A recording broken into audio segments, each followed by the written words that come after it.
I've never told this story to anyone before. It's haunted me for years, a memory I've tried to bury but can't escape. I've always been drawn to Earth's mysteries, spending years studying ancient ice cores and working in remote places. Solitude was something I embraced, but Antarctica was different.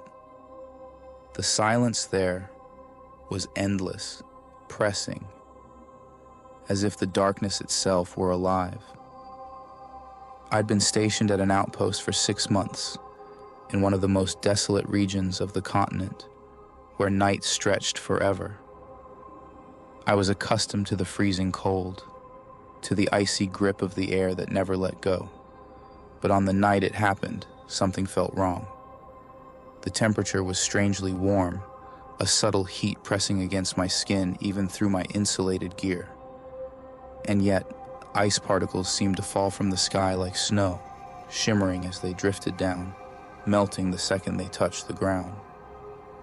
At first, I thought it was the aurora, a rare illusion created by the strange warmth. But then, through the frosty haze, I saw something, a pulsing, bluish-green light moving in slow, perfect circles on the horizon. Grabbing my binoculars, I focused on the glow, and my heart skipped. Hovering above the ice was an enormous cylindrical craft, rotating slowly, each movement intensifying the light. It was unlike anything I'd ever seen. I reached for my radio to alert my colleagues, but only static crackled through the receiver. I was alone. Taking a deep breath, I bundled up and stepped into the warm night air, feeling the ice particles melting as they landed on me. The lights danced in the distance, pulling me closer. I trudged through the snow, boots crunching against the ice-covered ground. And as I neared, the static in the air prickled against my skin. Then I saw them. Strange symbols were etched into the ice ahead, geometric, faintly glowing shapes that seemed almost alive in the warm night. I knelt down, inspecting them, my mind racing with questions. But before I could reach out, a soft clicking noise sounded behind me. I turned slowly, breath catching. 2 large pitch-black eyes stared back at me from a smooth gray face. The creature was tall, at least 7 feet, its elongated body covered in tight dark skin that glistened under the eerie lights. As I watched, more figures emerged from the darkness, each moving with an otherworldly grace, forming a silent, watchful circle around me. I could feel my breath fogging the air as I stood frozen, mind scrambling to understand.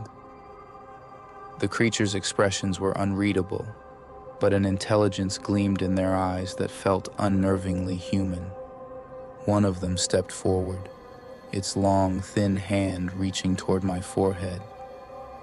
The instant it touched me, my mind exploded with images. Alien worlds with strange constellations, towering black spires, and vast cities made of shadows and light. My knees buckled as I staggered, gripping my head, struggling to process the incomprehensible flood of visions. Then, just as suddenly, they stepped back, blending into the light of the craft. The pulsing grew faster, brighter, until the entire scene vanished in a blink, leaving only the unmarked snow under the strange warmth. It was as if nothing had ever been there. When dawn finally arrived, my colleagues found me wandering outside the outpost, muttering about lights, symbols, and black, unblinking eyes. I would never return to my work. That night in Antarctica, something beyond our understanding crossed into our world, and I'll carry the weight of it for the rest of my life.